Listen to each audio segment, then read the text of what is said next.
Thank you for joining me on the podcast today, here at the Megaroo Hotel, opposite King's Cross Station.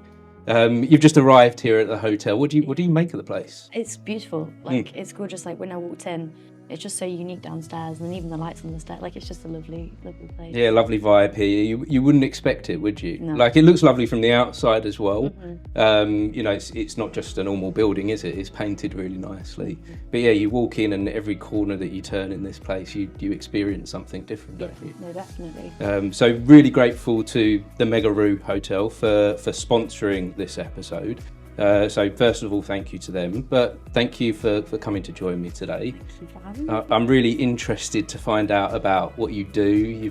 It looks like you've got an amazing events company that you run. Yeah. So yeah, let's dive straight in. Okay, cool. Yeah. So I've got this non-profits organisation company type thing called Elli Events, and I started it officially last July. I'm in my last year of uni, and I do stage and event management, and I love all about events. And I just think I was doing some research into how profitable the events industry can be, and I also work for a charity. Okay. So I was like, actually, we know, for example, like Taylor Swift, how much people pay hundreds of pounds for tickets and things like that. And when people tend to go to charity events, they normally tend to spend more because they know it's for a good cause. So I thought, actually, Fire alarm. Oh, that's interesting. there you go. We're not gonna. I don't think we need to. I'm hoping that was just a test, a Monday morning test. What do you reckon? I don't see any fire or No, smoke. no. When we see the smoke, then we'll make a run. Then we'll make a run for it. Yeah. Bro. Okay. Yeah. No. I'll carry on. Yeah. So you've started this event. So you've finished uni, have you? Yeah, I literally finished in like 5 weeks. Oh, okay. So you're right at the end. Yeah. So it's kind of something I pursued through my third year, like through my dissertation, kind of. But yeah, and I've done 3 events so far. I got my 4th in April, and it was just amazing to me. First of all, how many, like my first event sold out, which was like crazy. It was back in October for Shelter UK. We managed to raise like £1,200 for the charity. Amazing. And it was just like live music. And I kind of did it. I've got loads of ideas, and obviously there's so many amazing charities that need to be like fundraised for. Yes. Yeah. But then actually off the back of the first event, a girl I knew contacted me and was like, I've got a cause really close to my heart. I want to do an event. So I kind of like logistically helped her. And I was like, this is great. If people can get out there, like a lot of people kind of have a few ideas and have causes close to their heart, and they kind of know, oh, it'd be great if I could do this. But they don't necessarily know how to... Or where to start, where to go. What to even do with it. Yeah, I did some fundraising myself on an event that I did recently, and I've had a few people come to me going, how did you start that?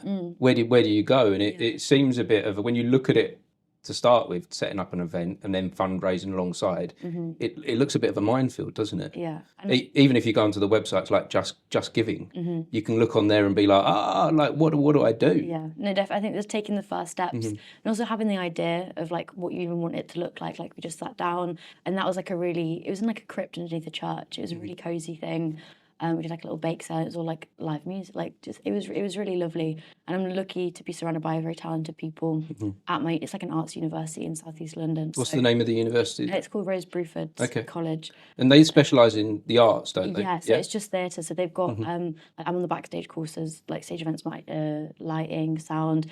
Then they do like acting musicianship, European theatre arts. Okay. Like my friend, she went to Estonia for months last year. Nice. So it's a really it's nice to be surrounded by people who are willing to share for free as well. Like charity events, like I think a lot of people, their giving side really comes out of it. It's interesting, the connection between the arts and giving. That's something that I'm noticing. That where do you think that connection comes from? Why do you think that works together so well? I think, personally, from like my experience with people in the arts, they're just very selfless people, very creative. Yeah, and I think it's very easy, especially in London, to kind of get caught up in the like busyness of the city and like everyone's focusing on like their goals. Whereas in the arts, it's a very collaborative environment. So you kind of do need to help. Like for example, my housemate and my boyfriend, they're in a band, and so this event that I'm doing, like they're performing. So it's kind of like it's always helping each other out, giving opportunities, and then in the future like helping. And it's just like a big continuous. And I think everyone in the arts, it's like a community more than anything. And yeah, they're just great people. That opportunity to perform is a need that as artists we kind of all have. Yes. And so then to do some good from the performance and offer something back is a wonderful thing. Yeah. So where did the connection between the two start for you then? Is this something that the college kind of have driven you, or did you find this yourself? Yeah, so I the university. Yeah, no, because it's called a college, but it's a bit confusing. It was when we were figuring out what we needed to do for our dissertation. So I'm quite fortunate. I don't have to do 10,000 words like the rest of the world. I can do like an artifact or an event and then do like 5,000 words. Okay. So I was like, obviously, I'm going to choose that option. Yes, and I was like, okay. And so I was just kind of thinking, that's really interesting. That stopped me from going to university. The writing the writing side, because being dyslexic and and I think a lot of artists are so many creative people dyslexic. So we think differently. I think in general terms. But that was one of the huge things that stopped me from going. Yeah, and I think, I mean, I'm not 100% sure. I know some people that kind of do art subjects in like big like unis of places, you know, like big unis. But every experience and everyone I spoke to that goes to like specifically theatre universities, they're so accommodating and they understand that, like you say, a massive percentage of the creative people do like have dyslexia and like other kind of things like that. And they're so supportive and there's like learning agreements put in place. And so, I only have to write 5,000 words, which I say only. It's still a lot, but you can weigh that out with the practical side. It's so practical, so hands-on. And that's what's enabled me to be able to do it. Like, most people in uni obviously are stressed about writing and essays and things like that, where I'm here putting on events and doing live music and shows. And so for me, it kind of started, I worked at a charity over summer. And I've always kind of felt, I did my first fundraising charity walk when I was 7 years old. I lost someone close to me. I was like, Mum, I'm going to do a sponsored walk. I think we raised about £500 around my little village in Yorkshire. But I think it's always, I think charity is so important, and it's one of those things where actually, while we're ever fortunate enough to do so, £1 a week, I mean, that bottle of water probably cost me about £2.50 or something. Do you know what I mean? Like, you give that little can actually in return give a lot. And I think not a lot of people realise it. And when I'm originally from Yorkshire, when I moved to London, you can just walk past a row of shops and spend about £5 with some sweets and drinks and things like that. And actually, I do that most days. So for like £3 a week, it's actually nothing in the grand scheme of things to us, but it makes actually such a life-changing amount to somebody that really needs it. I think that's where I was like, I'm in a really fortunate enough position to be able to put on these events and surround myself with positivity and all these talented people. So I'm going to do, people enjoy it. And the events and charities officer alongside my friend for my university. So we do all the events like freshers and stuff for the uni. And it was when we were doing that, I realised how obviously students and everybody in life enjoys events, but especially the young people, they want them all the time, all different types of things. And I thought, actually, so it was the week after Freshers I did my first event, and I was like, done Freshers, come to my event next week. You pay the exact same amount of money, but actually all the profit goes to charity. And everyone's like, why not? And I think sometimes charity events, it only really happens at Christmas time, or if it's like been a sudden, like unless there's like a reason to, they don't just implement those like charity aspects into everyday events. And I think it's such an easy thing. It's not just about money, it's about awareness as well. I think that's what I learned, like, it's not necessarily the profit at the end of the day, it's raising awareness for certain charities that people might not know were there before. No, I agree. There's a charity, so one of my businesses that I run a theatre company. Oh, right. And I do fundraising within that. So I run my business, but then, for instance, I had a theatre show on recently that was a mini pantomime. Right. And at the end of the show, the cast would have photos with the kids and the audience. And we wouldn't charge for them to do that. A lot of theatres now charge for that kind of thing. But instead, we had just a donation bucket on the side. And over a week, we made £300 to a local charity. And the reason that I started doing that was because my awareness was low. My awareness I knew the charity existed, but I didn't know what they what they did. And I didn't know how important what they did was until last year, until I lost two friends. And they both needed that charity. So to lose two people close to me and experience that myself, and then be there in that place and going, and seeing how underfunded they are by the government, and that how much they rely on those small 50p's here and there's £1 there to just continue. And that was for St Clair's Hospice that I did that fundraising for. And Yeah, and that the awareness sparked me into wanting to and I think make sure the funds are there for them. For a lot of people don't really, like you say, they don't make themselves aware of kind of what charities are out there until it gets to the point where they need it, and it's really unfortunate that obviously people get to that point. Yeah. But so many people are. I don't think I know anyone that will go through life without someone they know or themselves having to get funding or like help from a charity. So that's what I'm trying to implement it, and got my 4th one in April, and I think it's just trying to let people know that it's easier than you think. Or I want to make fundraising easy, and I want to make sure that if you've got an idea, that shouldn't stop you, like just because you're not necessarily 100% sure what you can do. Like if you've got an idea, let's just make it happen and try and do good for the world while we can. Wonderful. Well, take me back to the beginning then. I wonder how that made you kind of feel. You said you were quite young when you went on that charity walk. Yes, yeah. How did that feel to be part of that event? I think so. Yeah, I was 7, and I got the newspaper clipping at home, and I'm there, and like that was my sister. She was like 5 or 6 at the time, and we actually ended up doing 2 because I can't remember necessarily how. I just knew that I wanted to do a walk, and it was one of the cancer charities up in Yorkshire. One was St John's Hospice, which again was the hospice that our family friend died, was like given care to. But at first, I think it was I can't remember, one of the big cancer charities that did it for at first, while he was still alive. And it was great. And like my auntie, she had a horse. Like we had the horses on the walks, we had the dogs on the walks. Like, and we literally just walked to like this pub, had dinner, and then like walked back. But there was like a whole village kind of supporting us, and I didn't realise how much people would support it. Then we did another one when he died for the hospice. And again, I think it's just like my mind at 7 years old knew that was the right thing to do, and now at 21. It's still the right thing. It stayed with you. Yeah, and I actually on my 21st birthday this year, it was the anniversary of that man who died, who started it all for me. So I did another sponsored walk around London. Actually on my 21st birthday back in November, and it was great. And we raised, again, it was for the same hospice, and we raised a fair amount of money. But we just did all the landmarks, and he worked at a fish stall.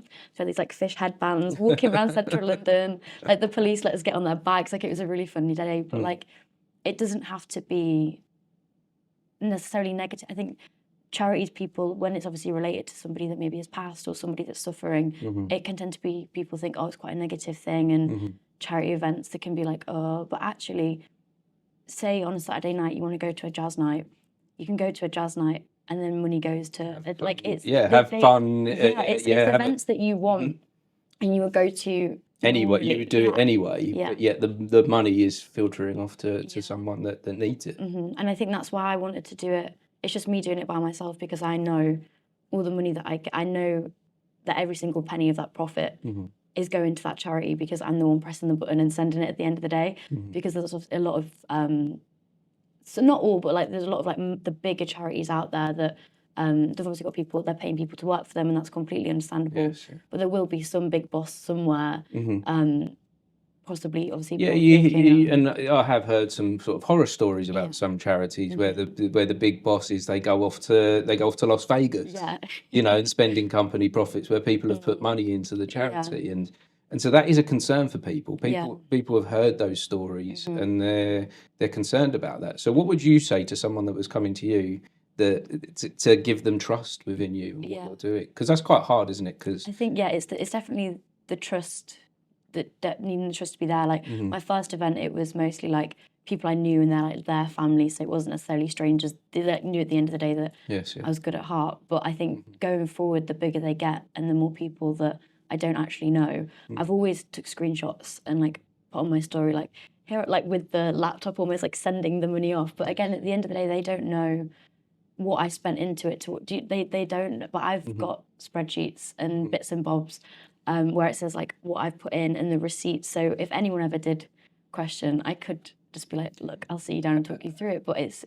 So with one of the other things I do, I run a charity that's a theatre. So it's not something like St Clair's Hospice, but the theatre wouldn't run without people giving to it, both their time and some money, donations as well. It wouldn't be there at all. Yeah. And the way that I protect that and offer trust is I have a treasurer.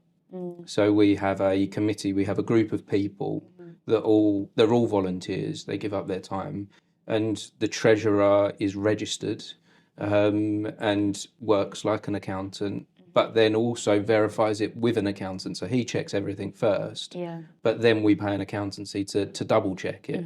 And that kind of gives a security and safety for the finances. I think as I expand, because obviously right now it's just me, and I don't take any money from it. I just do it for fun and experience. It's what I enjoy doing. But yeah, as it expands, hopefully, and obviously more events happen and more things are continuing with it, then I'll be able to have that like extra level of like somebody else can be on the team, and finding people that I think again it's finding those people like you say that will volunteer and will just do it, take their time and do it. And you can get a good sense of people. I think you can find trustworthy people. I think they're out there to find with their actions. With the stuff that I do with the theatre, it's the people that are getting involved and not asking any questions about the finances, just saying, how can I help? Those are the people that you tend to be able to trust sort of long term as well. I think it's lovely that actually no one has ever questioned it so far. Because if I'd have come across that, it would be a bit more tricky, but quite thankfully, luckily. And I think that's why I'm enjoying it so much, because I know at the end of the day where that money's going, what it's doing for people. And it's also enabling me to do more research. Like there's so many charities out there. And the one we did in December was for Beit Al Baraka, which is supporting families in Lebanon. Okay. And that's a charity I wasn't aware of before. But yeah, it was just really lovely to, it's just a great thing. It's a wonderful thing to do. So as you're coming out of uni, and you have the real world pressures of, you've got to, you're probably going to want to find somewhere to live, pay rent, pay a mortgage, bills, go on holiday. Are you going to still continue to run the charity, or is it going to turn into a charity that can fund yourself as well? So, because you can do that, you can run a charity as a business. Yeah, I think for right now, I've literally last week I got my house ready to move in May, so doing the whole scary graduating thing, and I've got my big girl job for when I graduate as well. What's that? It's to work as an events assistant. Okay. Smile Events and Media. So I've got my events job that can pay my bills and obviously expand my knowledge and things like that. So for right now, I'm not needing to rely on this for money, and what I've been really grateful for is I've been able to work throughout my uni. And basically everything I've earned and my student loan and bits like that has enabled me to obviously put on these events. And as I continue, I know that I've alwast got a little pot. So when I kind of gave myself some money when I started, and that's what goes on the venue. Then when I get the profit back, that pot and that little bit of money just keeps going to deposits and then getting it back. And that's my little pot. I'm almost it feels like continuous money, which obviously it's not. But but you've got to kind of keep that. I kind of see money in a way this might be a bad philosophy. I don't know how well it's worked out for me actually. But I kind of see money like water, like filling up a bucket, and you pour the money into there, and it's got some holes and it will trickle out. As long as you keep pouring it back in, so you've got your charity pot, and then you can still do stuff with that water, with those funds, to then push it forward and do the next thing. Well, you can even get a bigger bucket if you want to do bigger venues and you want to do bigger events. Definitely. But what I think is really lovely is when I started obviously navigating London and finding venues and stuff here, the price obviously very different to things in Yorkshire, and the whole price difference was a lot coming down. But when you contact venues and say I'm doing it for charity, they're so they're genuinely so amazing, and I've got so much money knocked off. And then sometimes they're like, don't worry about a minimum spend, or don't worry about this. And I think when I tell people what I'm doing, they really want to help, and so I've not actually found a block yet. No, I've found that as well. I've found that when you do something that you're giving, a lot more is given to you in return. And for instance, I'm already thinking I want to find a way that you can use my theatre, and there must be something that we can offer you a space in there. Yeah, that would be really and it's not within London, but there is still an audience there. But not all audiences are London based. It's I think in London you've got more of a tourist thing going on here. And it's a different type of audience to try and grab, isn't it? Than what you've got perhaps somewhere local outside of London, like more of a community-based audience. So what are your hopes then, like nationally? Are you looking to do stuff all over the place, or just in one spot? Or? I'm not really against anything, to be honest. I just kind of want to, I'm trying, although I'm a young person, I'm not actually very good on TikTok and social media and things like this. So I'm just trying to get things out there so people actually know. Because right now, it's like my circle of like people, my community, like in uni and things like that, and their families are aware. But I'm just trying to get as many people, like, say, for example, the performance opportunities, getting new people in, so then it lets a different group of people know and expand it that way. And I think that's a wonderful way to expand things, is through people. Yeah. I think we put too much on the value of TikTok and Instagram. I think it's actually TikTok and Instagram is a black hole. Yeah. Do you know, like, I put stuff on there every day, but I know it just disappears. Yeah. You know, someone will see it for 5 seconds and it's gone, Yeah. and that's it. Whereas when you meet someone and you build that genuine connection, it lasts. Yeah. You know. Also, word of mouth is, I'd rather people come to my event because they know that from their friends that it's going to be nice and it's a good environment than like necessarily a load of strangers from the internet who go, oh, okay, maybe. Yes. I mean, obviously I'm not against it. I just want to let people know what I'm doing so that they can almost use me. Right now, obviously I'm doing it kind of the events that I want to do with the people I want to perform, for the charities that I want to. That's a great place to start. Yeah, and I'm not going to stop anytime soon. Right, since I did my first event in October, I've been doing them every 2 months. Don't know how long it's going to continue for, but that's kind of my aim, to just keep it going slowly, trickling, and then someone will. 2 months is not that slow. It's actually, You know? it always feels like once one's finished, You're leading straight into the next one. I've always planned the next one. So then, like, the day after that event's happened, I like announce the next one straight away. So there's always something that I'm going on and trying to do. I don't want that to stop. I just want more people to know and then go, oh yeah, Daisy, I've got an event idea, and then it can expand, and then hopefully it can become a thing where people genuinely use it, and like not just people, like companies, if they want to do events, like they can do it as well. So hopefully.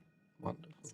So we've got more bells ringing. All the bells are ringing this morning. The phone. It's normally really quite super quiet in this room here, but not today. But anyway, so what I was kind of wondering was, with your university, was there any element of you going into performing arts university thinking that this was what you'd be doing when you come out? What did you go in there thinking you would do? So actually, not really. So I at college. I went to Cap College in Yorkshire, which is kind of Yorkshire's version of Brit School. Like, it's a performing arts kind of college. And I did technical arts and creative media. So I did all like lighting, sound, costume, every element of backstage, then also like Photoshop, filming, all of those things. And it wasn't till the end of my 2 years there that I found out about stage management. And that's where I was like, oh, this is really cool. Like, I'm quite a scheduled, organised person. So to be able to do that and do that for other people, I was like, this is right up my street. Yeah. So when I was looking at universities, Bruford was the only one in the UK that was stage and events management. So I was like, Mum, I'm moving to London. I was like, there's no question about it. I was like, I'm going to this uni. And thankfully I got in because I was so set on it. Then it came down to Bruford, and they do a lot of theatre like in uni because of the acting courses, and it's all student led. It's great. So the set are built by students. Excellent. The every part of it is made by the students, which is great. So I have a lot of theatre opportunities through uni, and I was like, actually, I want to explore more in the events. So that's why I did it on my student uni and do the uni like freshers and things like, which is great because it's just me and my friend planning what we want to do. Like, it's great at the end of the day. And I was like, actually, because it's quite theatre based, I was like, I want to be able to find a way to expand. And my tutors have been amazing at supporting me. Like, although it had nothing to do with uni at first, and then I realised, oh my gosh, I can do my dissertation as a charity event. I was like, this is I can bring it all together. And my tutors actually have to come to the next event to market. Okay. So I've already got them their tickets, they're ready. So it's really great. But yeah, uni's been so supportive of just everyone's got their own path. And not a single person there's only 9 of us in my course, but no one's done the exact same thing all 3 years. There's different shows, different roles. That's amazing. It's really based on what you want to do. That's good, because I often hear about education and how it's all trying to push us all in one direction. Yeah, it's completely opposite. And again, like it was quite a while ago. I was in education now, but I just didn't fit the mold, and so I was very lost all the time. And this sounds wonderful that this particular university has opened up that everyone has a different path, because we do. Yeah. We do. Like I haven't seen through my 40 years of life, I haven't seen any one individual person following the mold that we were told we all had to do at school. They've all gone completely different ways. Yeah, and it's nice to know that, like, when I started uni 3 years ago, I didn't know that I'd be coming out into like an events job, and I thought, oh well, I'll be doing theatre because that's what I was used to.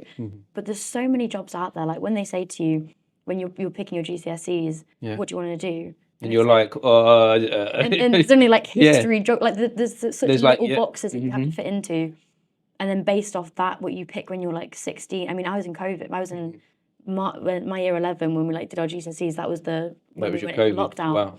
So I've never had to do my GCSEs, which was great. It was really. It's like, what do you pick, and then what do you do, and then you obviously go to college, and then it's like, oh, well, now I've done college, I've got to pick something based off this. And there's so many jobs out there. Like, if you'd have told me at my secondary school that I'd be doing this, I'd be like, that's so silly. Like, that's not even a job. And it's so crazy. There's so much out there in the world, and everyone, thinks that they have to do similar things.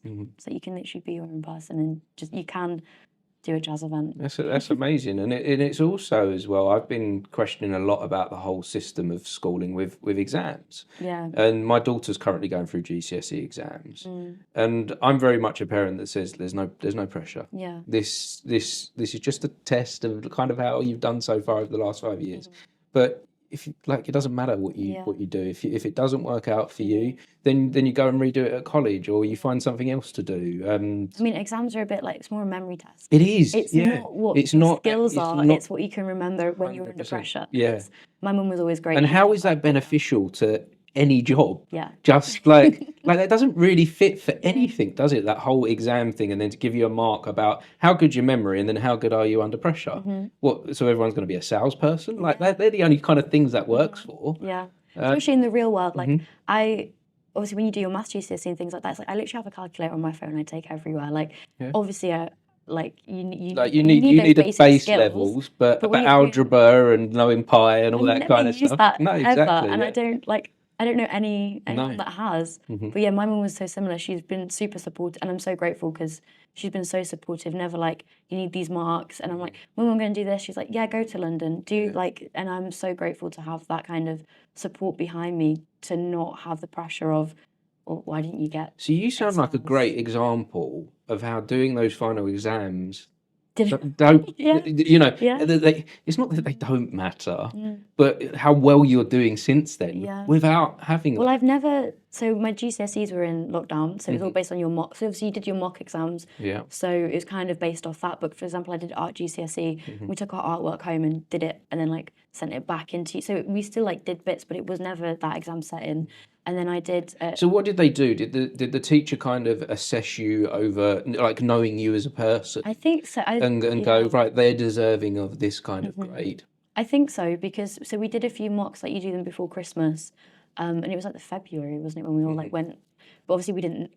No one could have predicted that, so we did all our mocks, and then it was like, right, go home, and no one really knew how it was going to happen. So we started doing online lessons. And then my year just kind of stopped because they were like, you've done some exams. So they asked for like my art teacher, for example, asked us to like take the artwork back in that we'd done.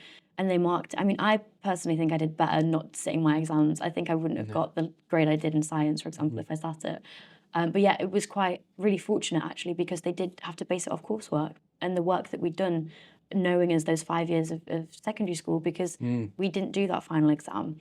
And same in college, mine weren't A-levels, it was like a UAL, so it's equivalent to like 3 A-levels. And again, that was based off the coursework of the 2 years. So I never had to sit an exam. No. It was all based off, and I got really amazing grades. Yeah, and you're still doing really well now. You went on to university and you're doing this charity work, and you've got hopes and aspirations for the future. And I'm really lucky as well to get a job in the industry after graduating. Like, I've seen so many jokes of people being like, oh, I did a film degree and now I'm just working in Cineworld. Not that there's anything obviously wrong with working in Cineworld, but like there's not many people tend to get a job in their degree when they first come out of it. Yes, and I think the industry I've chosen, I'm very fortunate that there are so many jobs kind of out there for me. But like you say, as an example of never having to have that stress. I'm not a stress person, No, and now no, I'm I doing don't. I what I don't need think to do. stress helps in any way, shape, or form. So I don't know why. I don't know why we haven't learnt lessons from it. I don't know why we've returned. Like watching my daughter go through this now, I'm like, why have we returned to this? Why didn't we take that opportunity to go? There is a different way to do this. So yeah, and I think you're a great example of that, and that's partly, you said before we started the podcast how you kind of felt like this was kind of like an important thing maybe that I'm doing here, and this is a moment that highlights why these conversations are important to have, because if we're talking about it and someone's listening, it might make someone think that has the power to change things. Yeah, I think just because, and like you were saying earlier about like creative people, just because you might not be getting all the A's and you're necessarily academic, that doesn't give you any less value as a person, because you can't do maths and science and things like that. Like everybody's completely different. Yeah. See, I came out of school with C's, D's and E's, and I felt like I was worthless. Yeah. Not because my parents were very supportive. My parents were wonderful, and they would tell me the opposite. But yet the system had given me C's, D's and E's, and basically said, well, you've got no hope, have you? You've got and that's the start in life. Yeah. Being told that you've got these grades through not being able to handle the exam environment. Yeah. When I was actually okay at school. Yeah. I was actually not too bad. I was quite good at maths. I enjoyed science. I really loved art. Yeah. And so I wasn't that bad at it. Yeah, I think. But the final grades were bad. Yeah. But that's what's kind of tricky as well. I think in secondary school, I actually did this like speech thing called, it was like, my speech was about like my future sidelined, because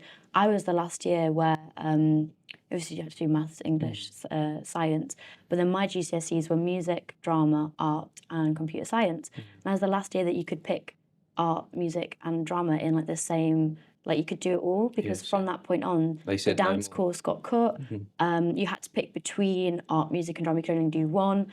And it's like they push these certain subjects onto you.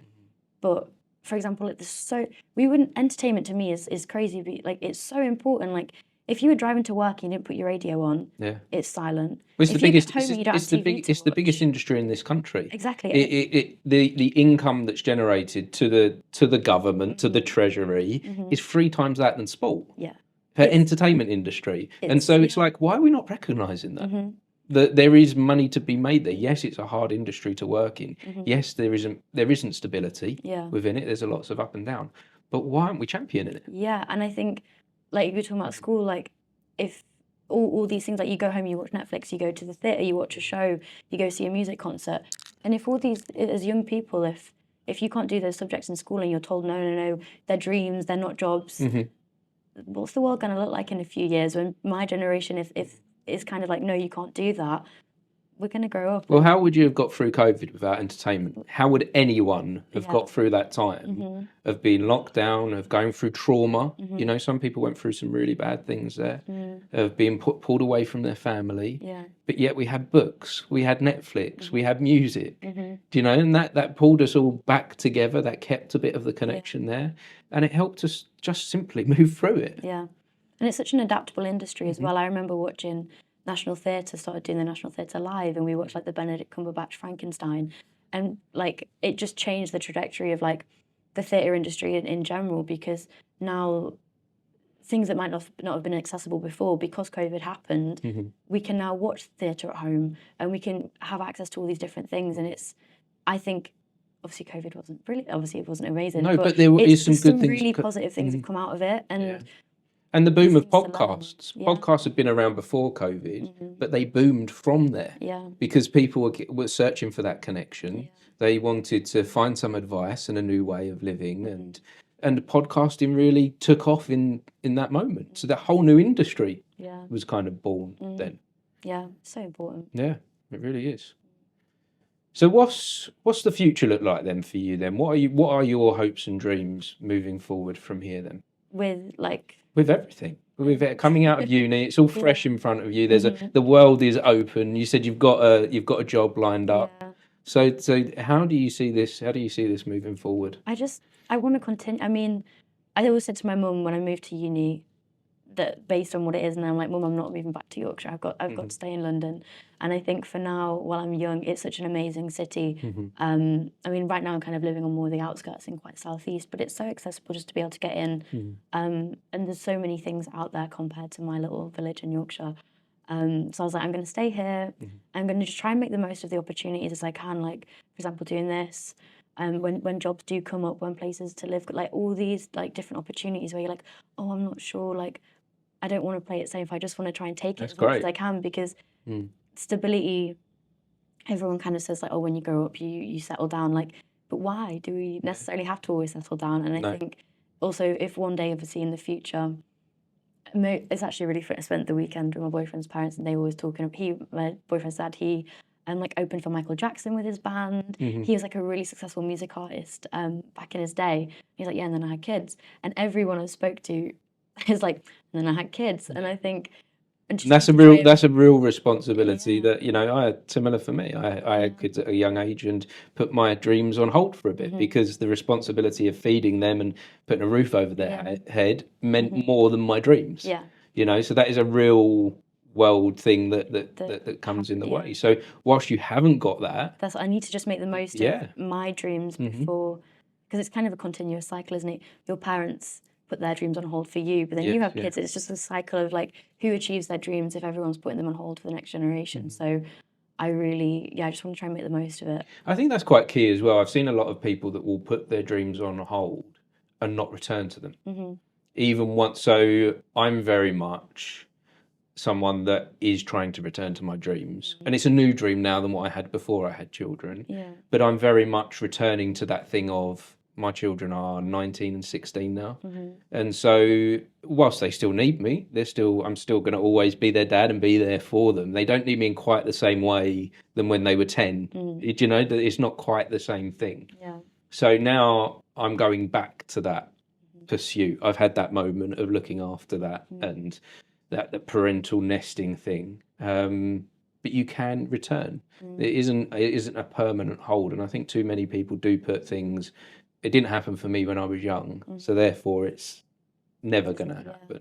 I actually feel, for me, hitting 40 now, that life is restarting. And a lot of people say this, life begins at 40, and for me, I'm really feeling that.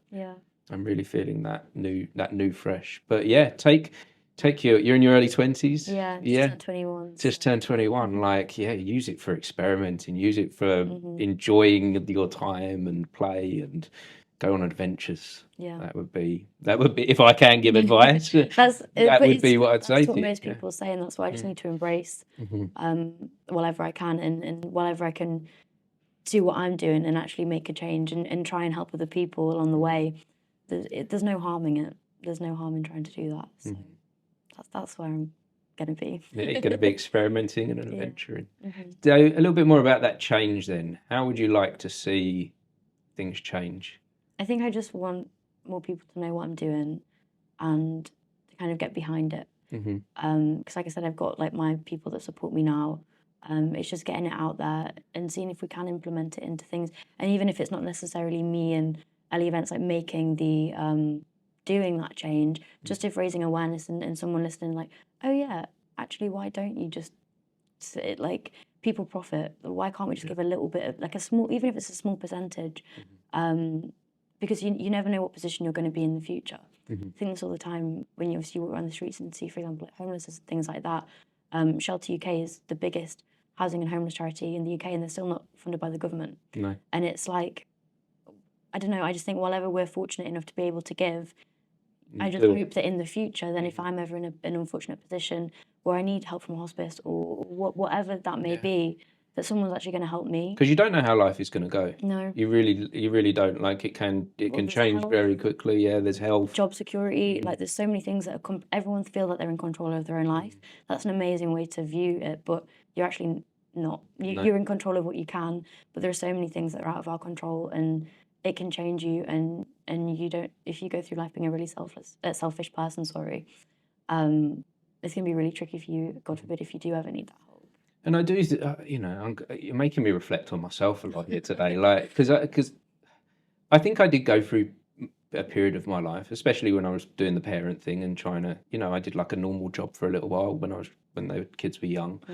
But I think in that time I was quite selfish. I didn't really have the capacity to think outside of myself, and nothing was really working out for me. But when I have thought about others and when I have put others first, things have worked out for me. It's really strange. Like I wouldn't, you kind of think like, oh, if I start putting my energy into others, then, how am I going to find the time for the things that I have to do?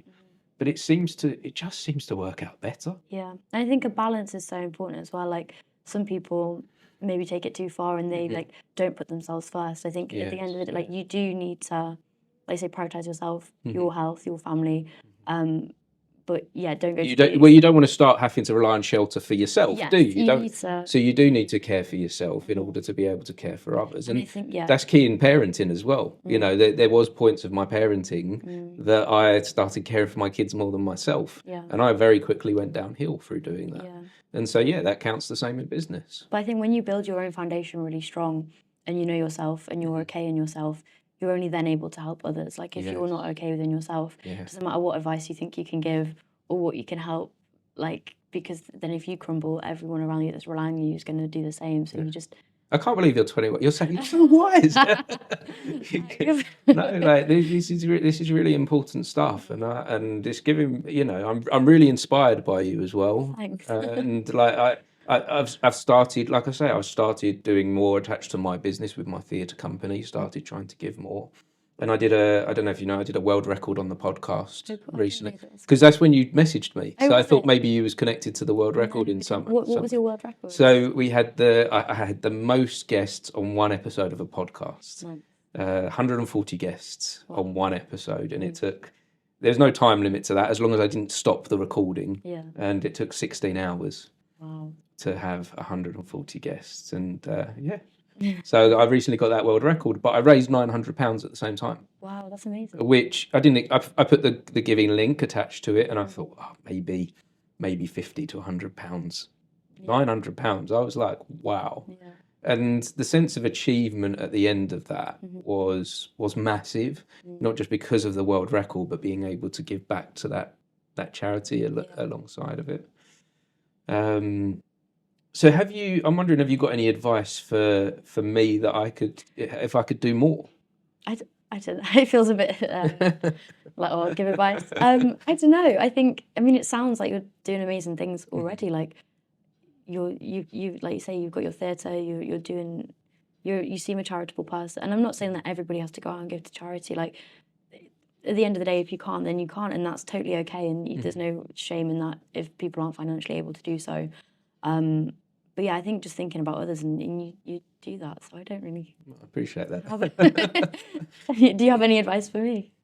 It's the same, right back at you. I don't. You're doing, like I say, you're doing amazing things above what I would expect someone in their early 20s to be doing, that thinking of others, when a lot of people are very self-consumed at that age. I know I was.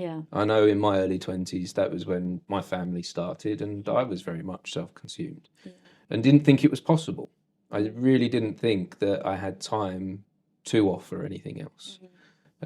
However, I'm finding now that, finances are not great, but I'm pretty much able to kind of match part of my income with my giving in some strange way. It's kind of like balancing out in some weird way. And also things like, I don't believe that this space would be available to me if I wasn't that caring and giving person, because I think the connections have become stronger with people because people can see the trust that we talked about in the beginning. People can see that you're someone that's trustworthy because you're caring.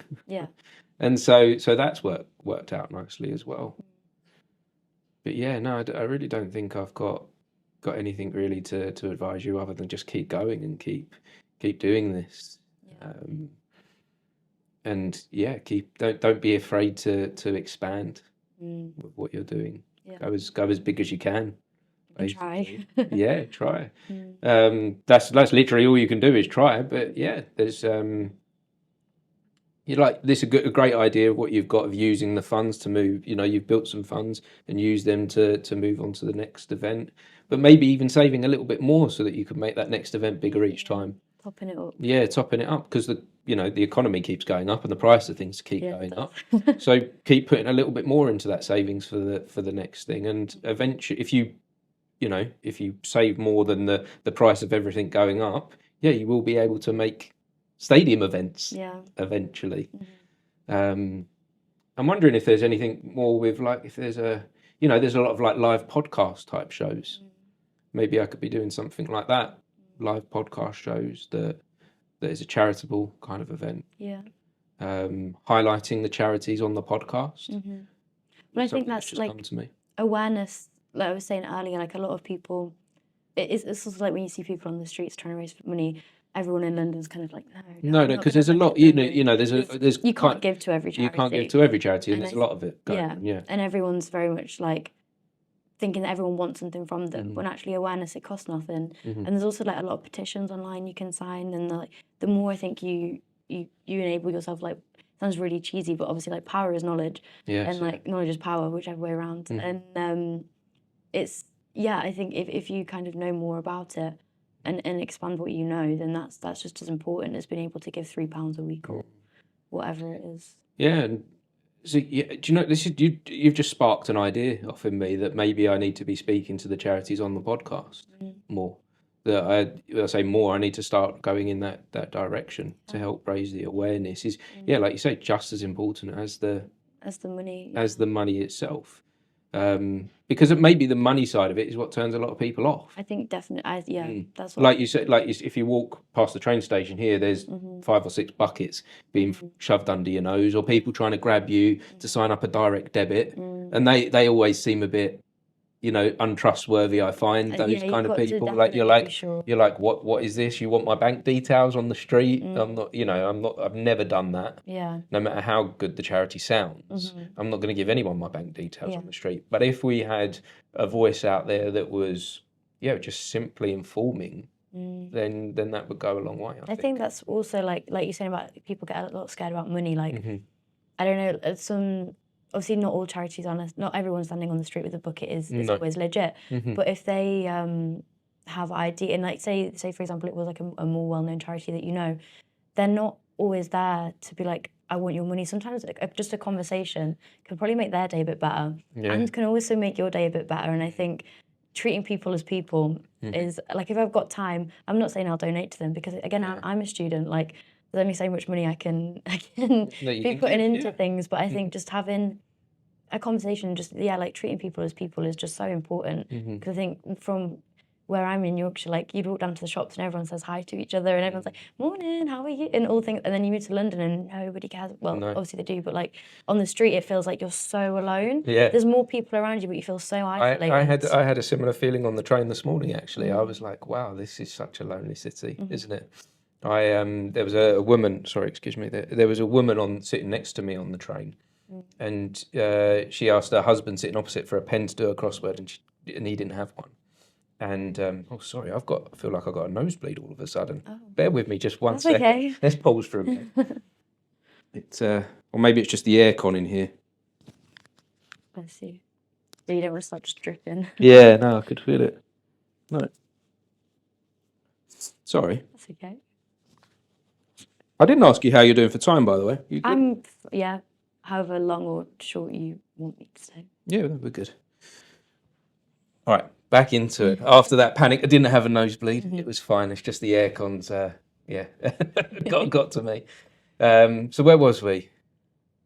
You're talking about the train, the lady on the train this morning, and how she was asking her husband for a pen and he didn't have one. And I gave her my pen, and she looked so shocked that I'd engaged with her, and it was like she was like, "What's happening here?" Another human's connected with me, but then she was really grateful that I'd given her my pen to do the crossword, and we had a little conversation more from that. But that just doesn't happen in London. Everyone is very much consumed with what they're doing, and almost a little bit, like I say, fearful. That she was like, well, "Why is this guy giving me a pen? What's he going to do next?" And I don't think we need to be like that. No, there's so much negative, like for example, like you instantly kind of think like, oh, well, why are you, so like it's a bit of like a defense mechanism, but actually it's kindness, and more people can, but also you don't necessarily know if that person does live by themselves, and if that's the only conversation they're going to have that day or that week, especially old people. I love old people. When you see like, and it's so, you don't know what people are going through, and they might be surrounded by a load of people. You still don't know what, they might have had a really terrible day, or they might be having the best day of their lives. And I love it. The other day I was actually I love people watching. My mum's the same. She'll like sit in a cafe for hours and just watch people. And there was like this couple, they ran, and it was like a film, and I was like, that's so lovely. And then she dropped her AirPod and it fell down the drain. I was like, this is life. And it just really made me happy. I was like, I was laughing. It was just so funny. But I was like, there's like, everybody around us has their own little life going on. Everyone has their story. Yeah. And I think it's super important. Everyone walks on the street as if like they're the main character, and their life's the only thing that matters, and them getting to their, like, for example, when trains are delayed or something's like, well, I need to get my train because I've got my life, when actually you don't know why it's delayed. And something could have happened. Like, I don't know, there's just so much going on in the world to be self-absorbed, and there's so much change that we can make by being aware that actually it's just really, it's not very good to be kind of small-minded, because at the end of the day, we're, as individuals, we're quite helpless because we can't really make a change. Whereas it's not until we come together that you can actually really do anything. Like me saying something is not going to make much of a difference. But if I've got a lot of people that believe in what I'm saying, and then we can do something as a collective, that's the only way that anything's going to happen. No, I strongly believe that as well. And I've noticed that with this podcast. I've noticed that having done about 300 plus of these conversations, the community that's building here, and that community is raising me up as well. So the connection, because everyone knows someone else, and they're all like pushing me and pulling me in different directions that I would never expect it to go. And one wonderful thing that happened last year is, I'll go back a little bit. Throughout my life, I've always had ideas, but I've really struggled to push these ideas forward because I've been so self-absorbed. But then last year I had this idea that I wanted to take the podcast to the Edinburgh Fringe Festival, but I couldn't afford to go. So I put together a crowdfunding thing, and I sent out a text message to everyone that's been on the podcast. I'd like to go to the Edinburgh Fringe, but I can't afford it. If you pay £3, buy me a coffee, that will help me get there. And I worked out, that's over 100 people, 300, 400 pounds maybe I'll get. They gave me nearly over £1,000 and sent me to the Edinburgh Fringe, which got me there for a week. And I did so much there that kind of took me to the next level. But it wouldn't have happened without the community, without the people supporting me, through me giving a little bit of support that I gave to them previously. And so, that's just one example of how the community can really come together and drive things forward. Yeah, definitely. But like you say, like, there's millions and millions of people in the world. If everyone paid £1, think of how that's crazy. Like, it's powerful. Yeah, it really is. And and if we come away from this and you think of any way that I can support you with what you want to do, just talking to you today, having this conversation, I'm like, I really want to help Daisy out. I really want to help you make something happen, whatever it is, whether it's using the theatre that I run or promoting an event that you're going to do. Like, I want you to talk to me about that now, and we'll help each other out. Whereas I'm sure if there was something that I wanted to do, you'd do the same. Yeah, that's the only way we can get anywhere is by, and that like the reason I kind of knew about this is I knew two people that had been on it before, and it wasn't until you have conversations, being like, oh, I've done this. It's like, oh, actually, that's really great, and that's how it kind of gets about there. But yeah, my next event, if I'll say it. Let's talk about it now. The next event. What is the next event? It's a jazz night. It's on the 26th of April. It's a Saturday. Didn't realise when I booked it's the same day as the London Marathon, so it's going to be quite busy in London. It's 7 p.m. till actually 2 a.m. So it's quite a nice evening. And they've got a pianist that does like live requests. Like, he's really talented. He'll be there all night. You can be like ABBA, and he'll do like anything. He'll like jazz it up, and so it's quite interactive. And then there's a band called Technically Late, who a lot of people close to me are in that, and they're so cool. I mean, I'm biased, but I just think they're so cool. They're like, they do like really, they take songs. It's kind of like a cover band, but they're in the midst of like writing their own songs as well. But they don't take it and make it really, like, they just make it their own. But it's really cool what they do. And there'll be a raffle there, because what I realised after doing my other events is ticket sales. You can sell tickets, especially in London. Like, that's quite easy. But then I did like another like optional. Each event did something different to kind of be like, you obviously don't need to, but if you want to raise a bit more money. So the first one did a raffle, and people like Greg's gave me a £20 voucher. Loads of like my local like bars, restaurants, like everybody. I didn't have to pay a single penny for any of the raffle prizes, and there was so many. It was really great. Then we did like a bake sale at one, and then the last one we did was actually quite funny. It was a bookshop, and we got it was for Solace Women's Day, so it's all about like violence against women, and it's like a poetry night. But we like wrapped up loads of books, and we made it quite cheap, but we still raised about £200. Like it's so easy. So yeah, I'm going to contact again, do another big raffle for this one, because Dyson last time was like, oh, if you let us know it like this much in advance. So. And it's good for those businesses as well. It's a great way for businesses to get their name out there in the world, and show that they care rather than just take your money for buying their product or service. Things like Morrison's, like they gave me like the gift basket and things like there's so many big charities, and you know they've got them like donating, like Greg's donating a £20 gift voucher is not going to do anything to them. Yeah, it's just a few sausage rolls, but no, I think when they do that, I think they know the benefit of that. They know what that's gonna. They know that that's gonna put more customers through their door. Yeah. You know, just through that, people mentioning Greg's that night. Yeah. Is going to send someone else to buy a sausage roll that really next week. Yeah, it does. It really does. Yeah, definitely. So I think that's stronger than any advertising that you can do. You know, when you see like a poster on the train, what does that do for you? Yeah. Nothing. But when you're at an event and you say Greg's has sponsored this, well then you'll remember that, and like I say, I think that then drives you to want to buy from them. Yeah, definitely. So it's really exciting, and it's at a venue called Piano Smithfield, literally like next to Farringdon station. So it's super close, like super central. And they were a really amazing venue. The lady called Mona who helped me like set it all up, she was so up for it. Like she gave me a really discounted price, especially in central London for like as it was a charity event. And she's like, yeah, let's do the raffle, and yeah, let's do this. And it's so nice to know. Yeah, the venues in London also want to be involved in charity events because again, it makes them makes everyone look good, and everyone's going to enjoy themselves.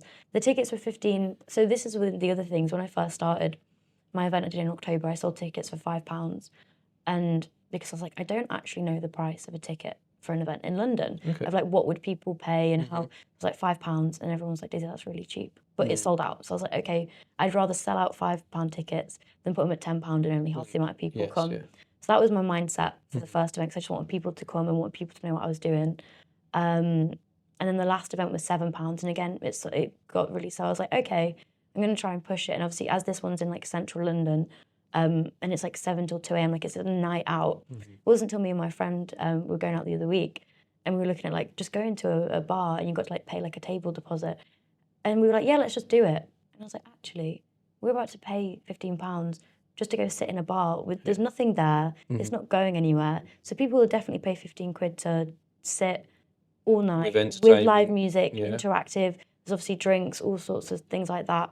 And then the profit go to the charity's Papyrus about the prevention of like young suicide, which is, I knew a lot of people around me that, for example, a girl I know at uni, like she did a marathon for them, and there's a lot of people I know around us that have really benefited from the charity. And so we're like, okay, let's do it for this one, let's go. So we made the poster, all the colours of the charity. And I think that's also, it's little, but I love making the posters. Canva, I wish Canva would sponsor it. I love Canva so much. Well, Canva do, you know, you can use Canva for free as a charity. Yes. Yeah. Canva's, I love it. I spend all my time on Canva. And it's great. And so, yeah, it's even little things like just making the posters, the colours of the charity, just so they have that subconsciously like in their mind and they know that they're looking at it. But yeah, so tickets are on sale now. Good. And so where do we go to find the tickets? So right now on Instagram, Facebook, and TikTok as Elli, so it's ELLI Events, because my last name's Ellison, and it's going to be Ellison Events. And it just sounded a bit, and I was just playing about with it. I was like, Elli Events just sounds so. It sounds nice. And I love Elli Events Presents. It makes me so, me and my house, but I just love it. So yeah, my name is Daisy, but it's Elli, but it's still connected to me and my name, which is quite nice. But yeah, I'm trying to set up my website at the minute. It's taken longer than I thought because websites are actually trickier to set up than I thought. Yeah. My domain's there. If you type in Elli Events, it'll be like, she's making it, don't come on yet. So yeah, right now Instagram's probably and Facebook are where all the posters, all the information, all the links. And we've got like the links to the tickets and then links to like a Just Giving page. So if you can't come, you can still give. and then also links to the charities themselves, so people can go on, look at what the charity's doing, either come to the event or go, oh, I'll give her a tenner or whatever. You can still donate through Elli Events. And obviously you can donate in your own time to the charity, but if it's through the Just Giving page, I can then count that in the, we've made this amount of money. Because I think people like my mum, for example, in Yorkshire, and all my family up there, like they're always really generous and like donating and stuff. Good. Mum's like, I can't come down, it's the weekend of the London Marathon. Premiering's like £300. I'm like, yeah, that's crazy. So I'm sorry for everyone that's come down. No, I think there is like an element of people also that want to support that might not be able to attend the event. So you've got to make it as easy for people as possible. Yeah, definitely. And I think it's quite exciting. I was in contact with Bob Geldof's his team through my dissertation when I was doing research and things like that. And I took a lot of inspiration from like when I researched about Live Aid and things like that, because right now I only know how much I'm going to profit after I've got the tickets, because I need to sell them, know what I'm getting, and then do it. Whereas obviously at Live Aid, it was something like if you pay £25, £20 of that goes straight to the charity, and £5 of that goes, like they had a set, so you knew what percentage of your ticket was going to charity. And I really want to implement that in the future when it gets bigger, and I know I don't have to wait and be as scared of like, oh my God, they're going to get the money back before it goes, to implement that. And they also obviously did the live streaming and getting it out, and I think I'm going to do some more research into how I can make the events more accessible online for people that can't go, but they want to still feel like they can attend and get something for it. Yes, so I think a lot of people, when they get something back for their money, for example, like charity, like you're saying about people on the streets, you wouldn't necessarily give them money, but you might go into a charity shop and buy a coat for 20 quid, because when people get things back, they're more likely to spend their money. So for people donating, if they can actually access the event online somehow, they're probably more. Well, that's one of the ways when I did my world record podcast, that was how people were donating. Yeah. I was live streaming on YouTube. Yeah. And so people were watching, so I had people come to the event and be on it, and then they'd go home and watch it, and then they were sharing it with their friends and family. And so over that 16 hours, people were kind of continuously with me, even when they weren't there, and sharing it with their network as well. And so that's how £900 came in, through the sharing online element, that side of it. Yeah, I'm definitely going to look into that. Hopefully for April, but if not, definitely in the future, because like I said, it's important to try. Yeah, at definitely. least, and expand it hopefully. No, I'm really excited to see where this goes. These are exciting times. I feel it's really good, and I'm really inspired by you today. And I'd like to find a way to help you and see if there's more ways that I can also give myself. That's really great. So I really do appreciate, and I appreciate meeting you today for that. Yeah, you know? That's an amazing thing. So. No, I appreciate you, Daisy. Thank you for sharing today. Thank you. If we just sort of round this up now, I sometimes like to go on a time machine at the end here. Okay, so like a hypothetical. So if we was to jump in a time machine and go back to that 7-year-old that went on that walk, what would you say to her? What would you say to inspire her to kind of continue doing this? I'd probably just say, just keep going and keep being kind. And I think, like you said, it's quite easy to get quite caught up in yourself, and just know that if you live your whole life independently by yourself, your life is made by the people you surround yourself with.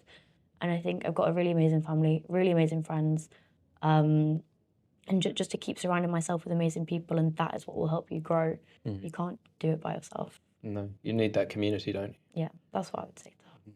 All right, so now we're going to go to the future. Okay. And we're going to go to that Daisy that may have had to put things on pause for a little while. Let's just hypothetical. Yeah. What will get you restarted to come back to this? I just hope that even if my life obviously had to pause, say I had children and things like that, that it would never fully stop. It would just be a pause, and to keep things going in the back of my mind. Like, I'm really enthusiastic and like so passionate about kind of the power of the events industry. And I hope that I never lose that. And I don't think I will. So I hope that she never loses that. And that even if she has to pause it, she knows that she can... I mean, hopefully she never has to pause. Hopefully she can have a kid in the little thing, and she'll be going to events and they'll be up till 1 a.m. Yeah, why not? Yeah. But yeah, I think just like you said earlier, like you just can't lose your dream, because life is going to be a bit shit. Sorry. Like life would be a bit. Life would be shit if you don't have a dream, because what you live, you're just living to exist. You need to live to live. Wonderful. It's been amazing. I really do appreciate you. Thanks for sharing. And if anyone has been watching or listening, we appreciate you for joining us for this conversation. Thank you so much. Amazing. Thanks again, Daisy. That's okay. Cheers. Thank you. Bye-bye.